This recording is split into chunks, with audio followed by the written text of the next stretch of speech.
Hi, thanks for tuning in. Ian Wooding-Jones from Redbourn Auto Solutions. This is us based in the industrial estate of Redbourn. We've been asked by a number of people what to do with their cars during this time where they're going to be sitting outside their houses not being used. We're getting a number of people phoning up saying their batteries are flat, so let's give you some options. So there's a couple of things that we can offer to you. There's a couple of different types of charger. So there's this type of charger, which is what they call a smart charger, so it recognises when the battery is charged. Ideally, if you've got a power point somewhere near the car, but obviously make sure when it is plugged in that all the electrics are away from any potential water if it should rain. The other option, if you don't have a power point, is to go for something like this, which is a solar charger. Works in exactly the same way, so it attaches to the battery, and you can leave the charger on the dashboard of the car, where it can pick up the sun, and it will just produce enough power just to keep the battery conditioned, so when you do come to use it, the car will then start for you.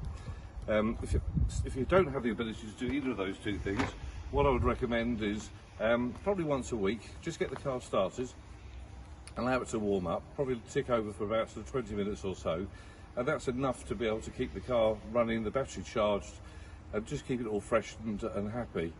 If you're concerned about any of those things, we're obviously very happy to take care of the car for you. You're more than welcome to bring it in to ourselves here at Redbourn Auto Solutions, where we can carry out a health check on the vehicle, check the state of the battery, make sure that it is functioning correctly, and make sure the alternator is working so the battery is charging. But it also gives us the opportunity to check your tyres and make sure that all those good things are working also. In terms of tyres, if the car sits for any period of time on the same spot of the tyre, you can get what they call a flat spot. So it's always worth just moving the car slightly when you start it up, just to allow the tyre to move into a different part of the tread, so it's not sitting in the wrong position. The other thing you may experience is the handbrake seizing on. Again, if it's not used for a period of time, the handbrake could lock on. So you've got to be a little bit careful with this, and again, ring if you need any advice. But if you've got an automatic car, just leave it in park, don't put the handbrake on at all. Obviously you're on a very steep hill, you need to question that, and again, just ring us and we'll give you some advice. If there's a manual car, again, you need to be on a flat surface and really on your own drive, not on a public highway, but put the car into gear, leave the handbrake off. If you need to put a chock or something behind the wheel to stop it rolling, do that. But it just prevents the handbrake from holding on when you do eventually come to use the car. So any advice that you may need, just do call us at Redbourn Auto Solutions. Very happy to offer you free help and advice. And if you do need the car looked at, we can come and collect it from you, we can do a full check on it, and we can take it from there.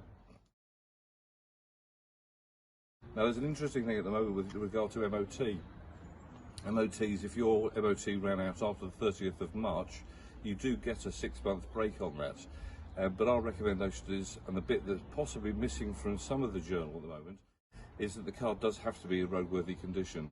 So if the car, for example, had bald tyres or brakes that were below the legal minimum, and your vehicle is involved in an accident, there would be questions as to whether the car was properly insured.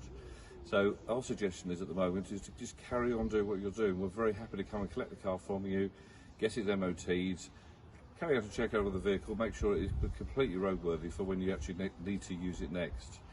The other thing you'll beat on that, of course, is queues, because everybody's having their MOT pushed back, and it will mean that come the end of the summer, everyone's going to need an MOT at exactly the same time, which will involve an awful lot of queuing if indeed you can find a slot to get your MOT done. Whereas at the moment the MOT stations are very quiet, so this could well be an ideal time just to get your MOT sorted. You've then got faith that your car will be roadworthy for when you do need it. But as I say, anything you need, any advice, any help, Redbourn Auto Solutions, very happy to look after you. Thanks for listening.